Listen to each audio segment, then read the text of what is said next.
With season 3 now finally wrapped up, finally, I thought I would put together a summary for the season and then go into just everything that pulled me out the show. Like, every question I had. And what's worrying is I didn't have to go looking to find these problems. You know, they didn't watch it back and just double check a few things. There was a lot of glaring problems. And I'm not just talking about the script and character motivation, I'm just talking about the show. So if you haven't seen season 3 yet, or if you can't remember it all, let me just give you the very quick rundown of exactly what you need to know, and it's going to save you a hell of a lot of time than watching this shit.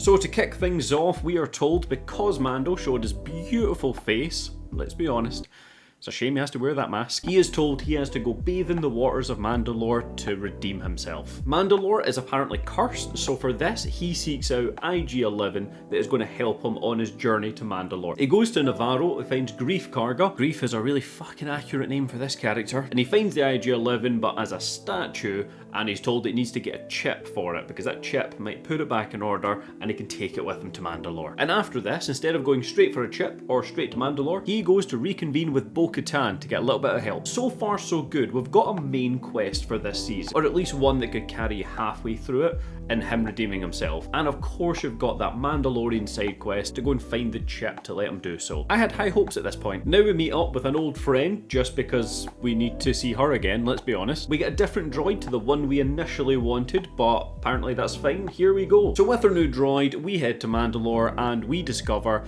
yeah, you can breathe here. There's no problems at all. Din Djarin gets trapped. Grogu ends up going back to Bo-Katan, and Bo-Katan then comes to the rescue to help save the day. Once Din Djarin is out of his barbecue spit blood draining thing, he goes to the waters of Mandalore to redeem himself, and here he drops hard, and it turns out the mythosaur is real. He doesn't see it, he's unconscious, but Bo-Katan gets a clear view of this thing. And at this point, yet again, it is riding high. I'm liking the plot, and I'm curious where they're going to go next. You know, we've seen the mythosaur. That sets up a fantastic thing. They've now redeemed themselves, which I thought was going to take half a season. Turns out not. So where could this show go next? All you need to take away from this episode is Bo-Katan's house gets decimated. They have redeemed themselves though, and they're allowed back into Mando culture. And the main chunk of this episode is all about Dr. Pershing, the clone guy, where it turns out he gets set up by the most obvious bad guy I think you've ever seen. Okay, bit of a slower episode. We kind of moved away for almost all of it. You know, maybe that background is going to be needed later on in the season, so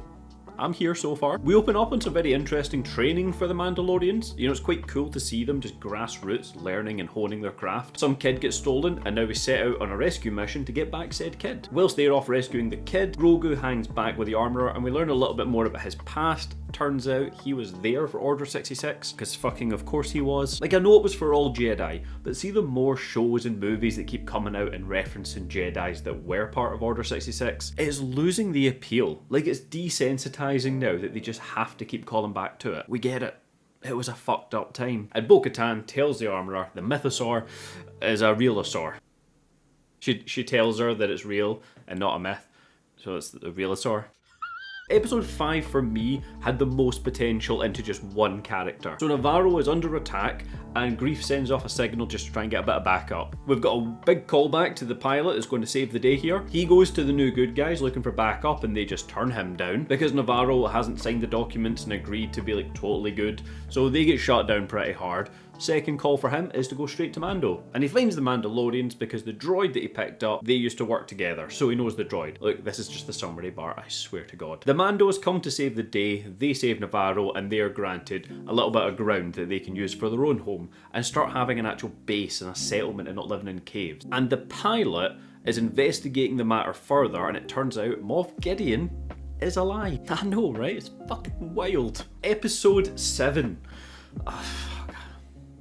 I know, I have to do 6, don't I? I have to go back. Din and Bo go and find other Mandos that have kind of defected, you know, the other tribe of the Mandalorians. And in doing so, they come across this beautiful city. They couldn't have an army, so all their money got pumped into marketing and just the people being rich and pompous.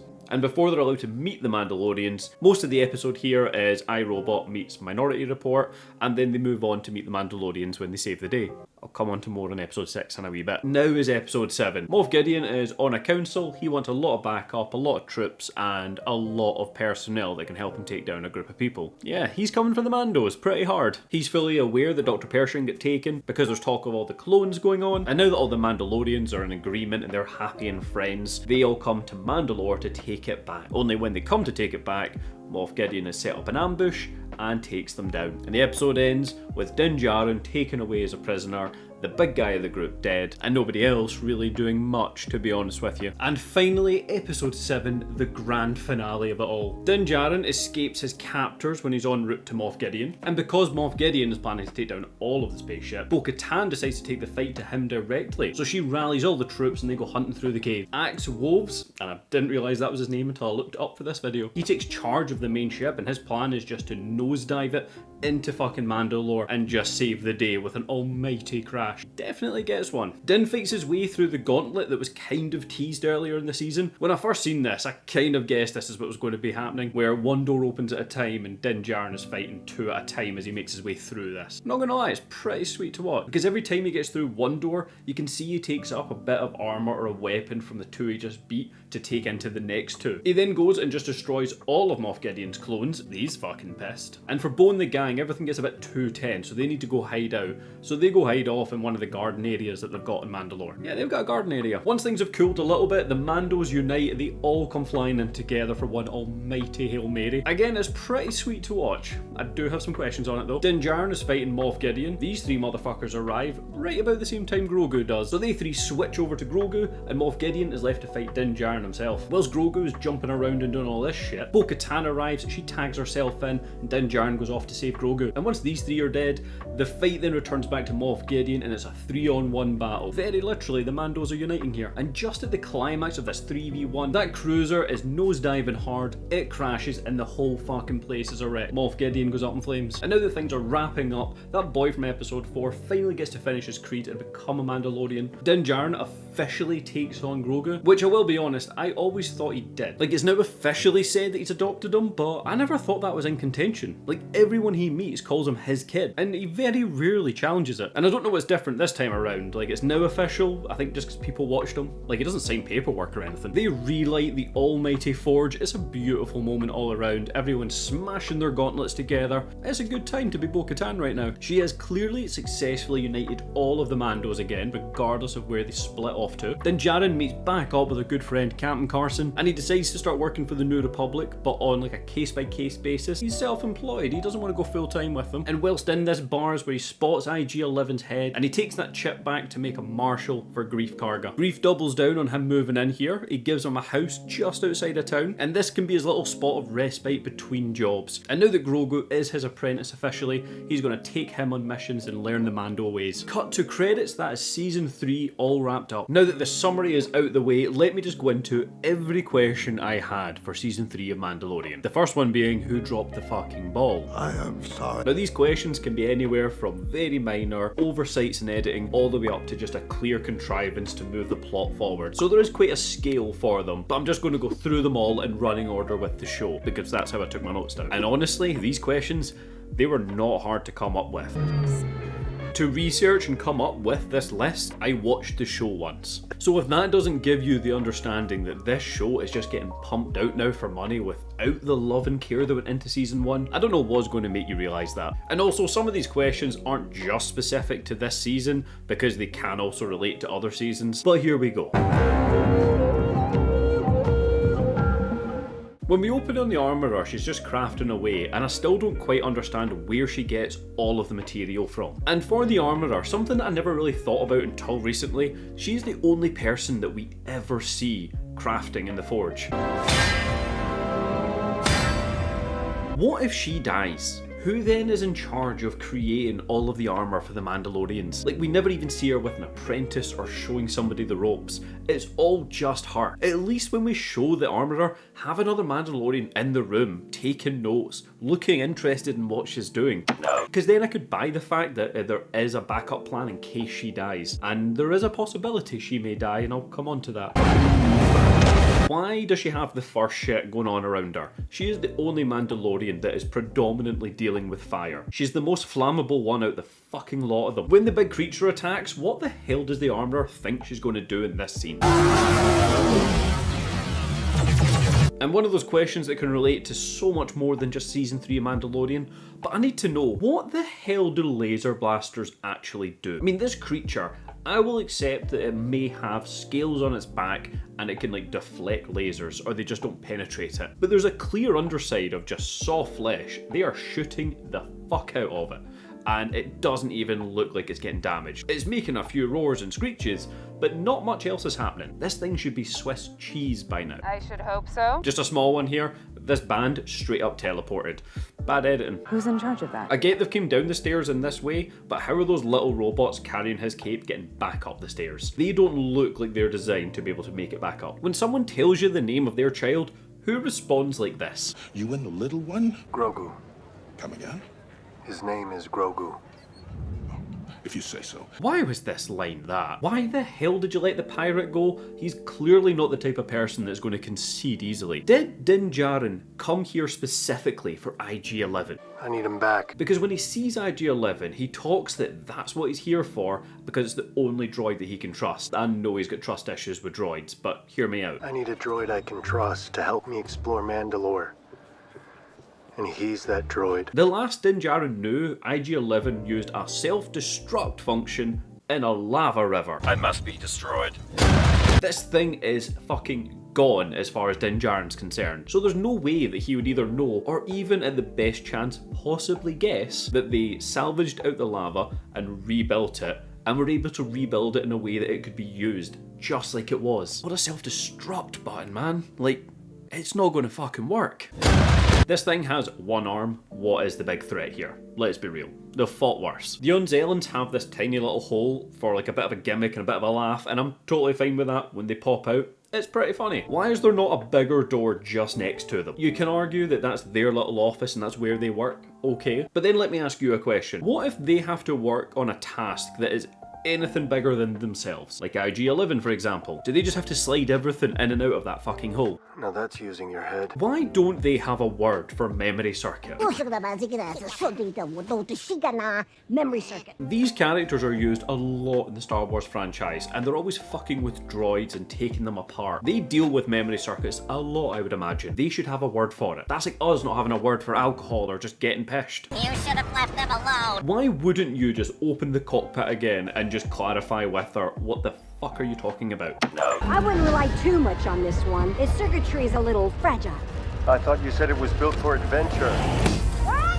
Sorry! It's played for a laugh, but no. But let's be real for a minute. Did Din Djarin just fucking forget where he's going, what he thinks the mission needs to be? Because he is far too accepting of this droid he already thinks is fucked, and then she says that. Get that cockpit back open and fucking ask her again. What the fuck are you talking about? Is his radar on a 2D axis? We see it a few times in this season, and any time that we do, it might be ships, and in this case the droid, and it's always when you see the pings are on the same elevation as them. Does this thing not have a 3D axis to monitor? Be kind of useful in a space battle. Why is testing the air droid work? Normally this is droid work. I understand that you may need a machine to do it. You can still collect the material and just bring it back to your ship. And what if it was toxic?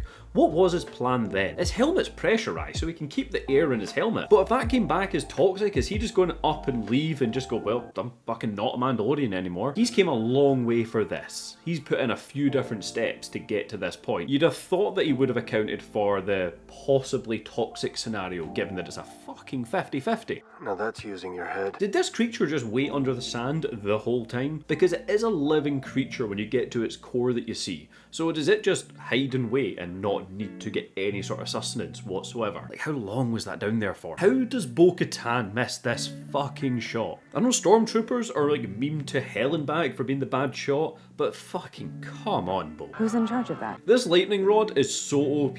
Why did nobody take it with them? Just look at what it can do. If you need to go toe to toe with a creature, or God forbid another Mandalorian, this thing's going to do the trick. It's like Force lightning for not Jedis. take the lightning rod. He takes one vial of water with him. Now, I know that this is a man of honor and loyalty and all that jazz, so he's not going to lie to the armorer and the tribe. I should hope so. But get a few backups, just in case you're caught with your helmet off. Like, all the armorer needed from you was a small sample. If you have shit tons of that hidden away somewhere, you can just fuck off for a while and pretend you went back to Mandalore. Now that's using your head. Just save yourself the trip, Mando. We want to see more of your face. Yes. The drinks fucking move. They weren't there a minute ago. Surely eating these biscuits is a massive red flag, so why is he eating them in public so clearly? They make an effort of showing him doing little interviews so that anyone that's got a tie to the Empire is going to be like taken back to prison and get reprogrammed or whatever. Having a biscuit that was purely given out during the Empire days is going to arguably show that you've got some ties to a previous life. Just a little bit. He waits until this very point to find out what the plan is exactly. We slip in, grab what you need, and we're back at Amnesty Housing before you know it. Now mate, I know you're keen to get a lab, but fucking get a few of the details before you move into this. Have you done this before? Later on is when you fucking get her name as well. Elia Kane, communications officer. And as for this last one, why is she so obviously evil? We know, we get it. We don't need acting like this.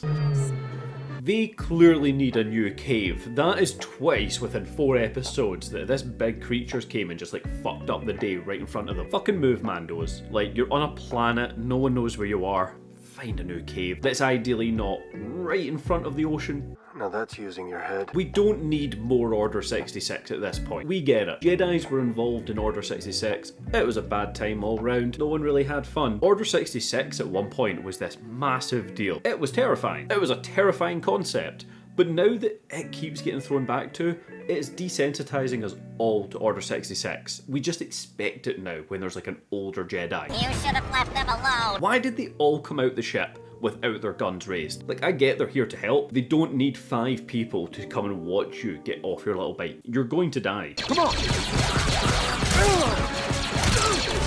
Just like that. This is not a good idea. When the armorer makes Grogu's little piece, could it not have been a chess piece? Why has he got this massive fucking medallion looking thing on him? Get the sentiment, it's very nice. Make it fit him. Like, you say that he'll grow into it, it's not even in the shape of anyone else's armor, it's just a fucking circle. Why the hell did you run into this? Like, Mandalorians, above all else, they seem to pride themselves on their honor, loyalty, and they all come off with this attitude of like discipline. They're here for the job and they know how to do it properly. Yet as soon as there's a heat signature, the big guy of the bunch just fucking runs in. Wait until we clear the area. You're meant to be better than this. You're fucking Mandos. Our best bet is stealth. Know the job, know the risks. Don't run in. Now that's using your head. Where does the meat come from? Now I know this is a really specific one, but I was wondering, where the hell did they get that? They've not killed one of the 3 birds, they've not gotten it off the big bird, and when we see them eating earlier in the episode, they all just have little ration boxes they've taken for the journey. Did they have a pit stop to go fucking hunting before they brought the boy back? Does the Pirate King not see them all flee? There's a lot of them, they're not subtle, it's a huge group of people running. If there's enough ants on the ground at your feet, you notice them out the side of your eye. Why are they not shooting? They've got guns, the pirates don't have armor, fucking shoot them all. Why are they using all their gadgets? I know it's cooler to see and all that. They've spent so much time pointlessly shooting that make a few kill shots. Why is the armorer here with her fucking hammer? This is what I'm talking about. She is vulnerable. She could be shot down by anybody. But she chooses to fight with hammers as well. Fucking hell. I know they're pushing her to be badass, but they're now doing it to such an unbelievable degree. And how the fuck does nobody hear you?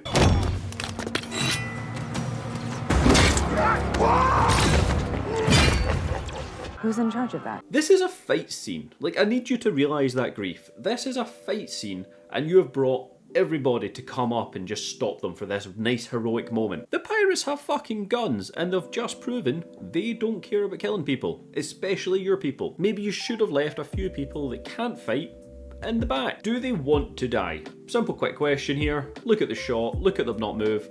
Are they up for dying?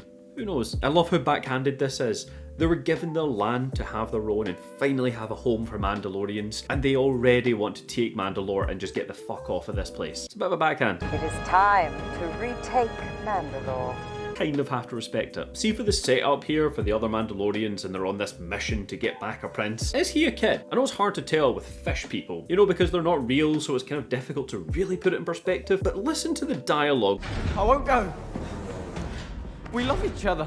Sorry. There is a few context clues here which would make you imagine, if you close your eyes and just picture humans talking, the boy is significantly younger than the woman. I can't go back to that wretched palace. Don't make us damage your girlfriend's pretty little ship. I can't destroy everything I've built for a childish fling. Is that all this was to you? It's a little creepy, isn't it? Like, it's a little bit weird. Yes. This fucking auto-guidance, the question here is just who came up with that? Who's in charge of that? The whole idea of Mandalorian, since the start, has been these kind of side quests that ultimately move towards a bigger plot. As long as it's entertaining and it does continually drive the plot forward in some way, I'm here for it. Now we have a guidance system that quite literally steers Bo and Din away from the plot to go do their side quest. This is not a good idea. Is this the Final Fantasy VIII level up sound? Like, just a quick one. Who cast Lizzo? It's the only question you can ask at this point. Who made that decision? This is not a good idea. Because the way I see it, when you cast a cameo in something like this, you're doing it to get views up and ratings up because you want articles, you want clickbait, so you want people to tune in, see a celebrity they like in a property they might be somewhat interested in. Totally get that. But there's a few problems with that logic. This is episode 6, so if you've not yet started season 3 of Mandalorian, let's just say you're the biggest Lizzo fan in the world and now you want to watch her in it. You've got 5 episodes to make your way through just to see her. This was clearly all filmed ahead of time, so it's not like they've seen the ratings dipping for the first 5 episodes and then threw her in. They knew what they were doing. They planned this all out. So it makes you wonder, why was she not then just thrown into episode 1 or 2? Get the articles, get the headlines. Hell, it would have fucking helped because nobody knew this season had started. I know it's an anecdote here, but quite a few people that I know that watched season 1 and 2, loved them, had no idea season 3 had actually started. Who's in charge of that? Why is Lizzo marinating Grogu's head? Like, what the fuck was that? Why did somebody decide to make this Minority Report leading into iRobot? We've got the setup, then they know where the next incident will occur. They've indicated that there's a likelihood that the next event will be at the loading docks. And then they get there, and there's a defective droid that does a runner in a very similar way.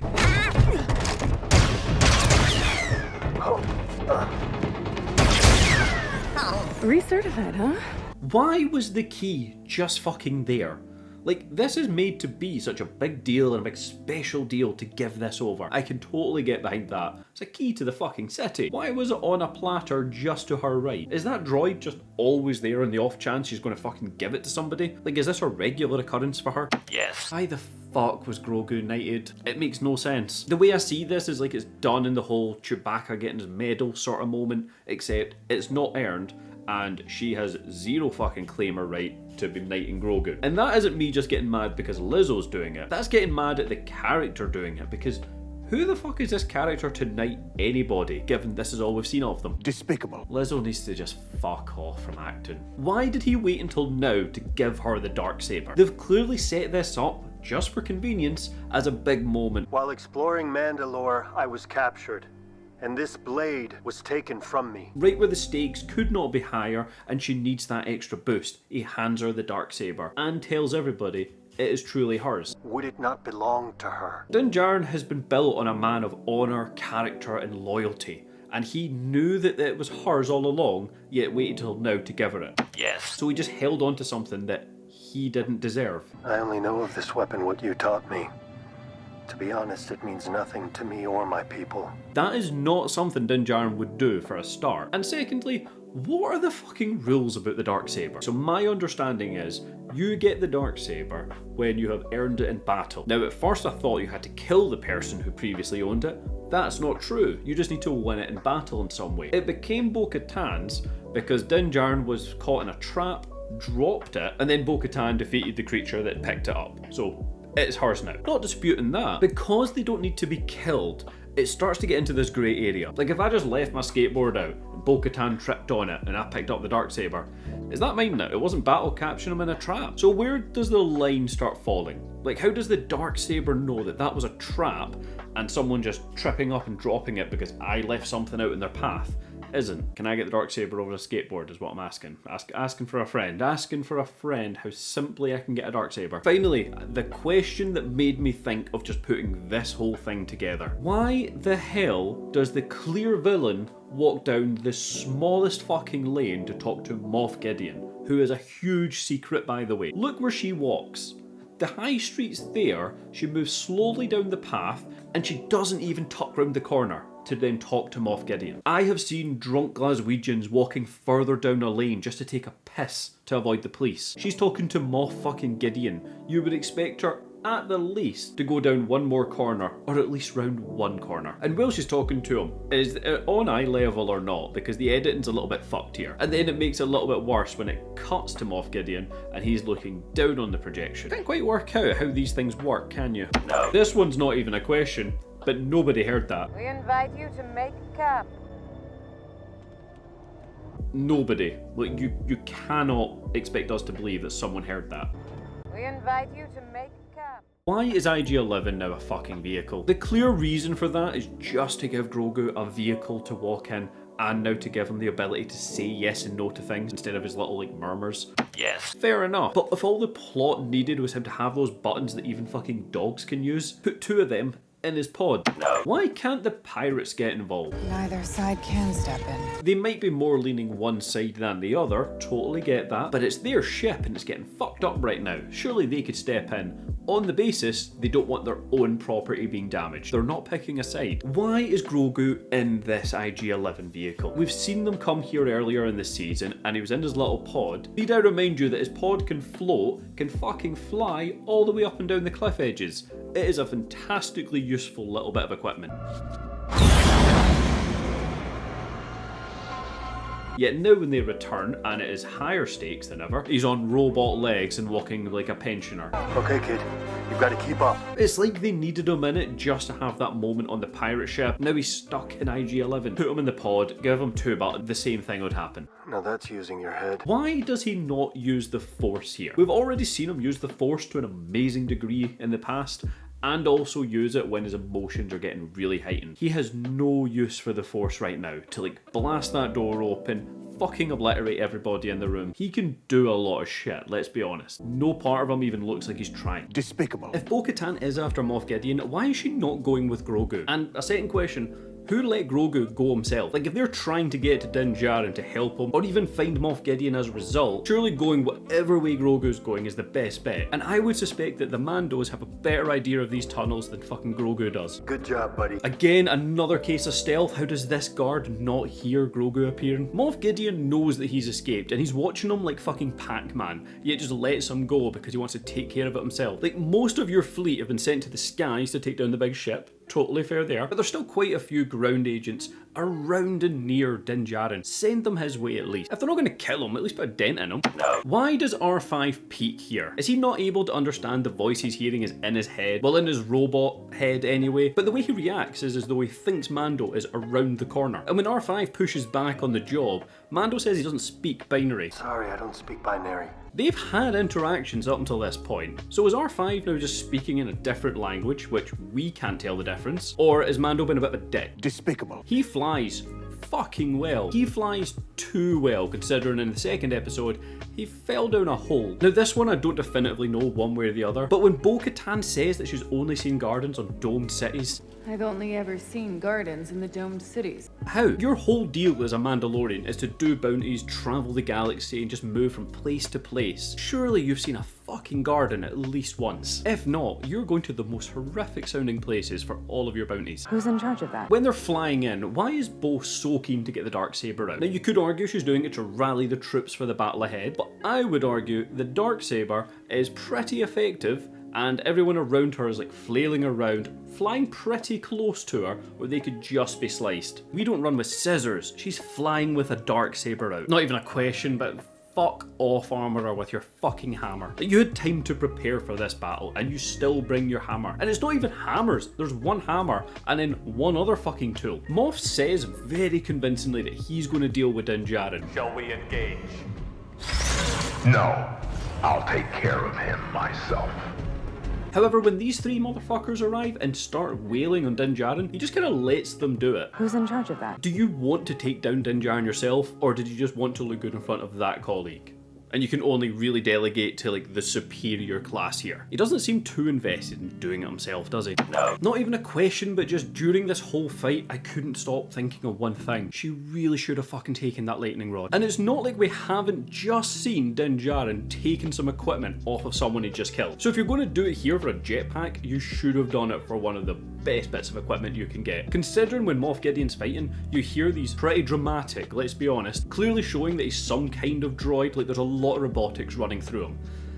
Lightning would fuck him up. Why are one of the three badasses fighting with that dildo from Saints Row? And for Moff Gideon, why doesn't he at least try to escape? This might be down to an editing issue, but from the blast to then his reaction, there's a delay, like more of a delay than there should be for him to try and escape. It's like he accepts his fate way too soon and just lets it happen. For like an intergalactic badass, you'd think he'd put in a little bit more fight in the last minute, especially because he can fucking fly. Did Din Djarin know there was an IG-11 head here? Because if they did know that, surely he would have collected it the first time he arrived here. And if he didn't know, what was his plan if he didn't get the chip to get a marshal for Grief Karga? Was he just not going to find a marshal for him in any way? Feels like they just had to make that plot point come full circle one way or another. And very lastly, just closing out season 3, what is his plan now? Like the last shot shows that he's now just chilling in front of the port and Grogu is catching some frogs. I'm very happy for them, it's very sweet, they've got their time to chill. Is his whole point now going to do just bounties and odd jobs for the New Republic with Grogu at his side? Because that's kind of what we've seen in season 1 and 2. And that was all the questions that I asked whilst watching season 3. If you have like any of the answers, let me know, I would love to hear it. And if you disagree with any questions, let me know why. I mean, I think they were all pretty valid. Some were clearly taking the piss, but for the most part, they're pretty valid questions when you think about it. So with the summary and questions behind us, where does season 3 just fall short in my opinion? The biggest gripe I have with this season is it feels like no character really had an arc other than Bo-Katan. Din Djarin and Grogu just existed in this season. Din Djarin might as well have been the silent protagonist that we like allow ourselves to live it through, because he didn't have any fucking input on the world. He went to Bo-Katan and kicked that off, sure, but anytime he would like, have an input, it could have been done by somebody else. It didn't need to be him, and it felt very forced. Just because it's fresh in my mind, the very last one, giving a marshal an IG-11 to Navarro just felt forced. It felt like the plot just had to make a contrivance to make sure that happened, so he left his little mark. But really speaking, he didn't do much, and he didn't even show much in the way of personality either. He might as well have just been a hollow shell of armor, because he didn't bring anything else to it.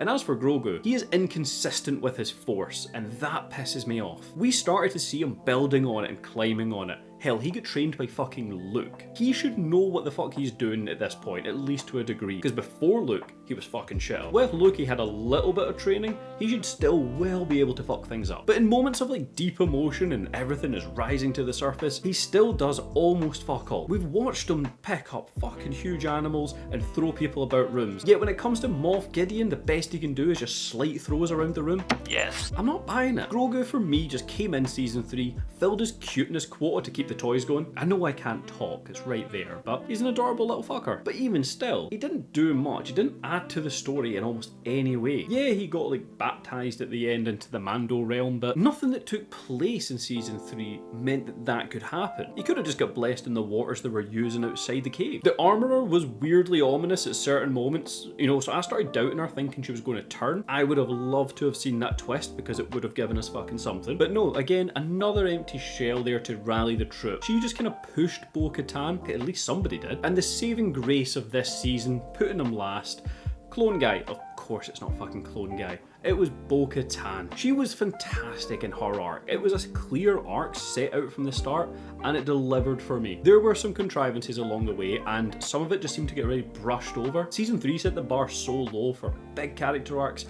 I think Bo-Katan's was a goddamn masterpiece. But for somebody that had lost all faith that she had in Mandalorians, from being the person to unite them, to then by the season end uniting them, fair arc, you cannot deny that. But when it got to that, it really seemed to just jumped to that at the very end. There wasn't enough contention between the Mandalorians for me. They had a fight on a ship, and I'll be honest, it was a bit of a scuffle. And as soon as Grogu just hit the no button, they were okay with each other after that. What I would have loved is to see Bo-Katan, even Din Djarin, maybe having to pick a side. You know, they can't sit on the sidelines any longer. They need to get involved and dedicate a fucking whole episode to that. We didn't get it. We got all the Mandalorians were told how much they hate each other, and then within about half an episode, they're pals, they're all on the same side. The season took away a lot of good context just for fan service. You know, it brought in memorable characters for the sake of just having them in the season. They really didn't deliver much. They're inconsistent and we don't quite understand where they're coming from anymore. Not that they're difficult, but